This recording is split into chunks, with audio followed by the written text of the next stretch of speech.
What's up, guys? My name is Russell Ori. I am a 2-time world champion powerlifter and a 5-time national champion powerlifter. Today, we're going to be going to a commercial gym to show you guys why it is so difficult for strength athletes to train in a commercial gym. So right now, we're here at my gym, Corrupted Strength. It is a gym that caters to the strength athlete.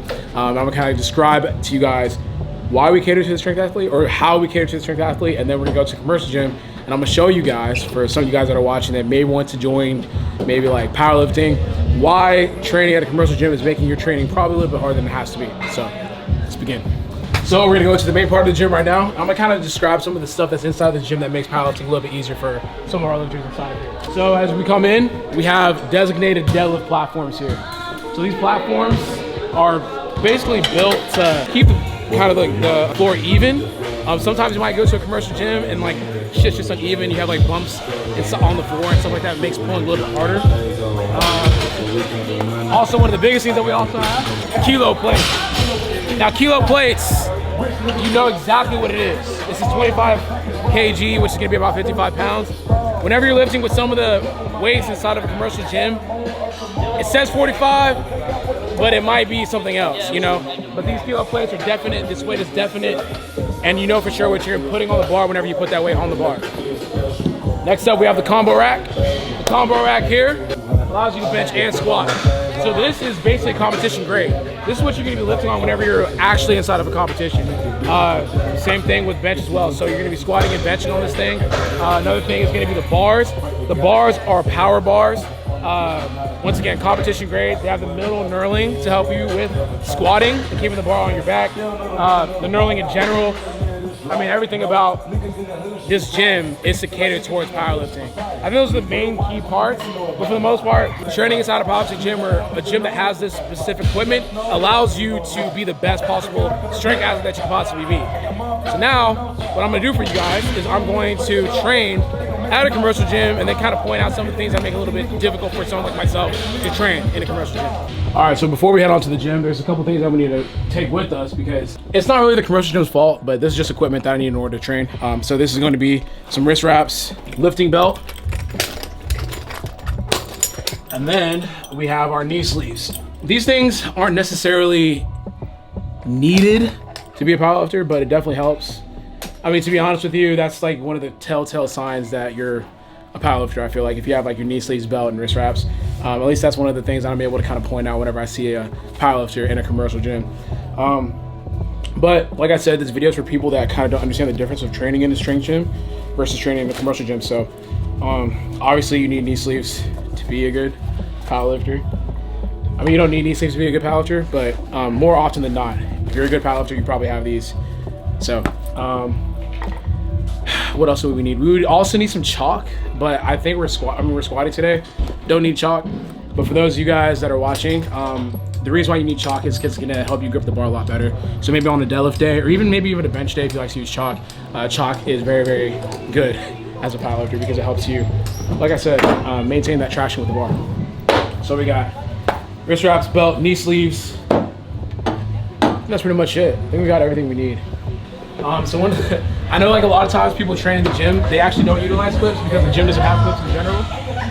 But we're squatting today. If you think about kind of like when you do walkouts with the bar and there's weight on there, like I'm taking a step here, I'm taking a step there, and the bar is like gonna wobble and stuff as I get adjusted and settled in. And then what happens is that the bar usually bends with the amount of weight that I squat. So then once it starts bending and it's moving, chances are it's gonna be moving around and falling off. In my last video, or one of my videos where I went to commercial gym to squat, didn't the weight come off? It almost came off. It came really close. So I'm just gonna use the basic clips here. I mean, I know powerlifters use some different clips, but this is gonna get the job done. So, okay, now we officially have everything we need to get somewhat of an effective lift in a commercial gym. Okay, so we're here in the wild, the commercial gym of Fitness Connection. Okay, so first thing I want to point out, on the combo racks, you could adjust it to literally like any rack height that you need. That's going to help you get in position the best. In a commercial gym, it's not really like that. I mean, sometimes you may be unlucky and then just get a rack height that probably is going to work out. So like, this honestly works out, I think. Ooh. Nah, I mean, it works out enough. Luckily, I'm not like the most needy powerlifter. But this, like, little things like this takes a lot out of you. So like, you're almost doing a quarter squat when you're getting the bar out of the rack, right? So imagine if I was a high bar squatter. Look at how low I am to even unrack, right? So then I unrack.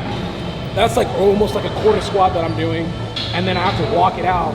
That's so much weight that you're lifting before you actually get to doing your actual single. And that's literally gonna shave maybe like 25 pounds off of something you could do. Because that becomes a factor, like the walkout alone.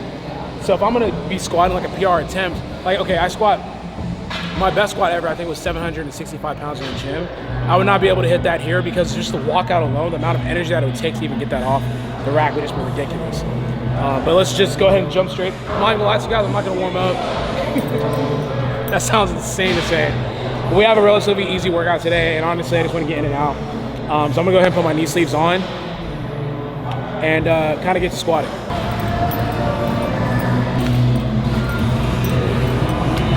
All right, I think I mentioned this in my other video, but I mean, this gym does have a Texas Power Bar. Now, Texas Power Bar, I mean, it's good. It's kind of bendy though. So we're still kind of getting some of the same effect that you would get with a normal commercial gym bar. Quality of the bar is a little bit higher. They have the middle knurling, which is great. Luckily, gonna be good on that front. I'm gonna go ahead and speak for the people that do lift in commercial gyms that don't have these power bars. It makes a big difference. Like it actually makes a huge difference. Whenever you have a bar that bends a lot, it changes the whole dynamic of your squat, right? So for me personally, I actually get more out of a bendy bar because I have good control. I'm able to shoot it out of the I'm able to shoot out of the hole faster because the bar is going to give and allow me to come out, and my sticky point is usually at the bottom anyways. But for other lifters, I mean, whenever you have the bar wobbling on your back like that, it makes it harder to control. And by control, I mean like managing your walkout and then just focusing on just going down and coming back up.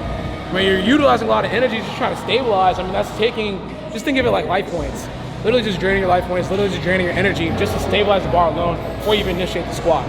So like a 700-pound squat all of a sudden feels like a 715-pound squat because you utilize energy to try to keep that squat going. I probably should use a different number because I don't think a lot of people watching this video squat 700 pounds. Let's get straight into the workout. I mean, I feel like the easiest lift to transfer to a commercial gym is the squat anyways. I feel like deadlift is kind of hard because the bars are shitty. And like, even if you use chalk, I don't even know if it's gonna help that much. And then bench, we'll get to that. But yeah. Make sure I didn't like unrack it and hit the top part.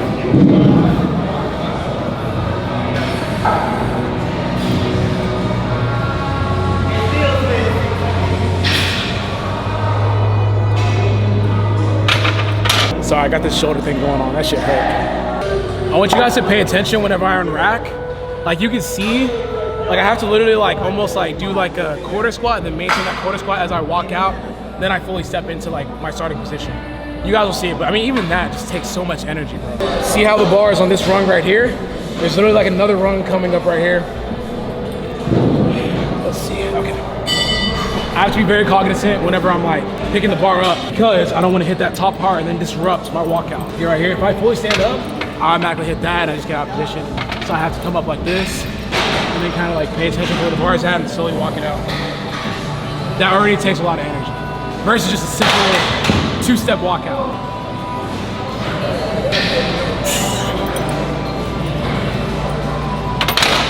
Woo. 45s. That's another thing that plays a role. These 45s, I mean, in order to get to like my working weight, I would have to do 6 plates on each side, right? So that's 585 pounds. That takes up a lot of real estate on the bar just because, I mean, you need more plates to equal the amount of weight that I usually get. When I'm in a powerlifting gym, I typically have the reds, which is the 25 kilos, which is gonna be 55 pounds. So I need less plates to hit the weight that I need to hit. So that takes up less real estate, which helps the bar stay straight whenever I'm squatting. But then as I keep loading, if I keep loading the bar up all the way up max, I mean, it's gonna be hard for the bar to stay straight in the middle because it's gonna start bending. So that's another component, just the weights alone. But you know, nothing that we can't work past. It's about 315 on the bar. At this point, let me put the collars on because the weights are already sliding. These weights, this bar is lubricated. This shit is like a slip and slide. Especially with the way that I have to walk this thing out.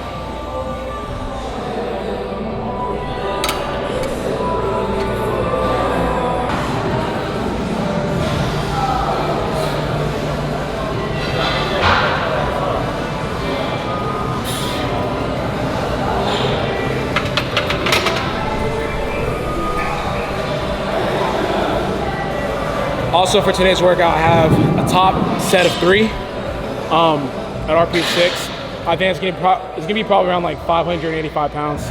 We'll see.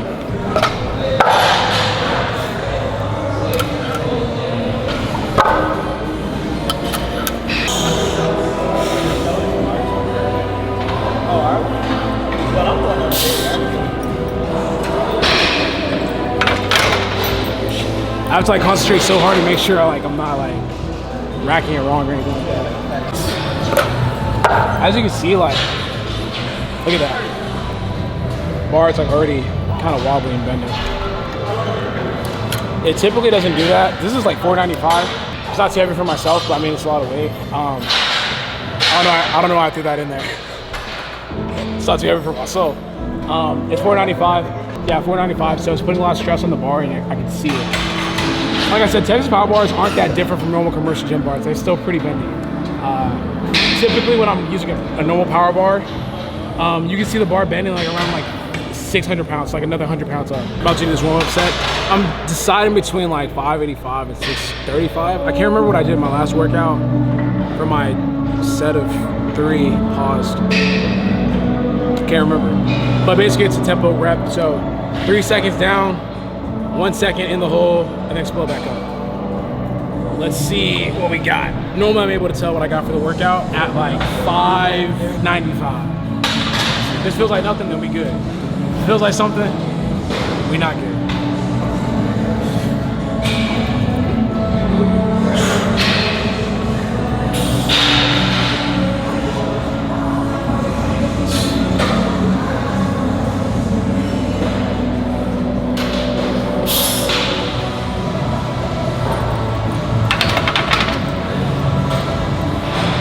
It felt easy.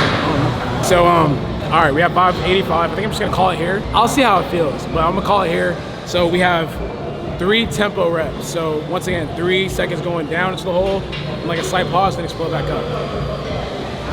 It's just like, I'm coming off of a competition, and for those of you guys that don't know, like whenever you're coming off a competition, there's like this volume block phase that you have to go through. And it's just, I'm getting my cardio back up. Like squatting feels awkward because it's been like a long time since I squatted like consistently, so. I'm like going into it kind of like dog mentality, mama mentality, Kobe mentality going into 2023. We're going to attack this shit. So let's go ahead and get to work.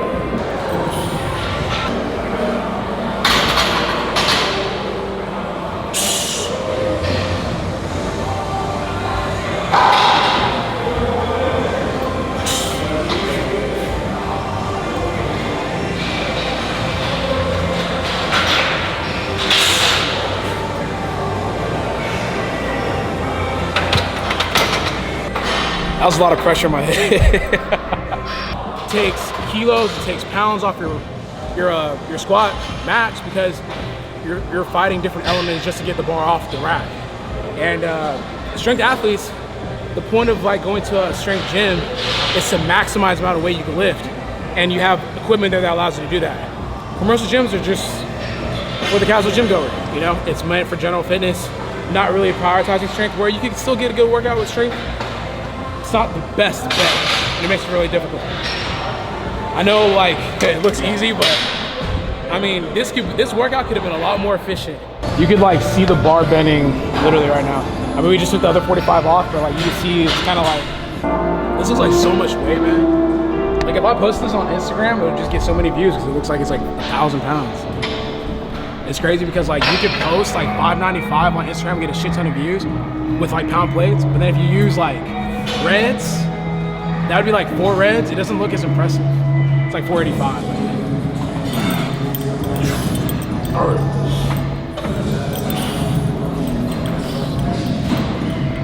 Look how many steps that took, man. It's so inefficient.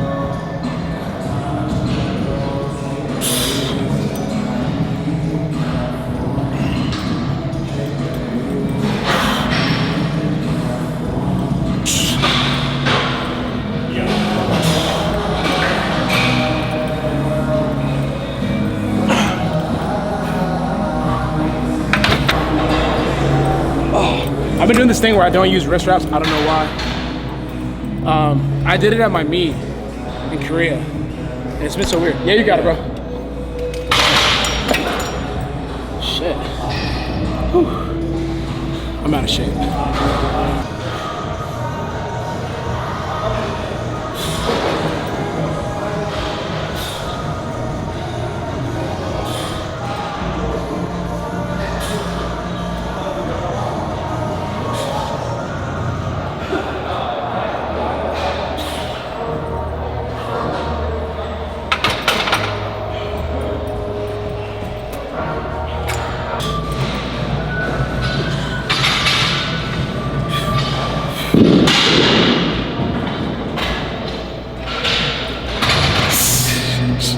That was crazy.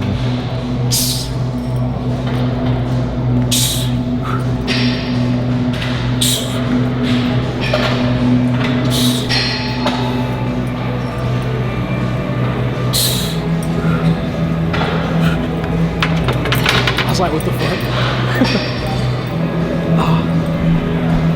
It's pretty difficult. It was easy, but like shit, man. Oh. That low bar positioning really beats your shoulders and elbows up. More instances why it's difficult to maximize strength inside of a commercial gym. So bench press. A lot of you guys that probably bench inside a commercial gym, you don't even realize like how much you're limiting yourself. You kind of run into the same problem with just the rack alone. This is like a really, really bad bench in my opinion. Back at my gym, it's like set so away, the bench set so away to where you're gonna be maximizing the opportunities to lift the most weight possible. It also has adjustable racks, so like you're able to move it about to make sure you have the most efficient lift off as possible. This one, I mean, obviously, people don't notice how low to the ground these things are, but whenever a bench is low to the ground, it clearly eliminates your leg drive. You might as well be benching with no legs. So like whenever you're benching like this, I mean like, it's kind of hard for me to even like feel my feet or feel my legs and like utilize that leg drive. And then on top of that, the benches themselves are super slippery. I mean, this could be remedied by using like bands. They have bench pads as well that you could buy online. But I mean, you're just not gonna get the same out of it as a normal grippy bar, or grippy bench. So it just makes it really hard to, once again, load up and then use your leg drive to push the most weights possible. And then on top of that, the lift off itself is difficult. Now, let's talk about deadlifting. Deadlifting in a commercial gym, I feel like after bench, it's the most difficult thing to do. So like, look at even this bar. I mean, you can tell it's super worn out. The casual gym goer doesn't even know like what this is. So they're just gonna be abusing and using this bar like crazy. Not cleaning it up or doing anything of that nature, or have any type of like method to keep the bar clean and effective. Like I'm just touching, this is supposed to be a Texas power bar, bro. This feels like a normal commercial gym bar. Like it literally just has like no grip to it. So, grip is everything on deadlift. If I could grip the shit out of a bar, I could probably use and incorporate more muscles. So like if I could barely grip it and it's like slipping and sliding, I'm not gonna be able to use my strength.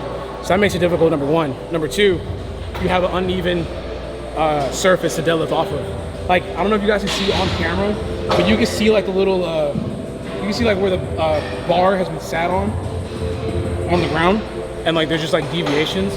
They're just uneven. So when you're pulling from an uneven surface, you have uneven power distribution. It makes it a lot more difficult to deadlift inside of a gym. Now on top of that, most gyms do not allow you to use chalk because it leaves a mess everywhere. Obviously you can use maybe liquid chalk or have like a bag of chalk inside your bag and try to keep it discreet, but for the most part they're not gonna let you use that kind of stuff. So honestly, it's really, really hard to be a powerlifter in a commercial gym.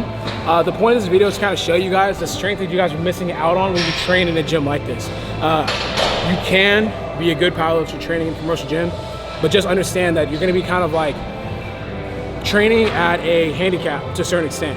So if you have like a powerlifting gym in the area or a gym that has powerlifting equipment in the area, I would try my best to kind of utilize that gym because it's gonna get the most out of your training. Coming inside here, I mean, you can make do with what you have in here, but just understand you're gonna be kind of like lifting with your arm behind your back. So I think that's pretty much it. I mean, let me know if I'm missing anything. You guys can drop it in the comment section and let me know if I kind of missed out on anything that you guys also noticed inside of a gym that you probably wouldn't be able to utilize strength-wise. So hope you guys enjoyed this video. Let me know if you guys want more videos like this, and if you do, let me know what type of video you guys would like more of this in the comment section. So that's pretty much it. Hope you guys enjoyed today's video. Like always, if you like today's video, please like, comment, share, and subscribe. Your brother today, I'm out.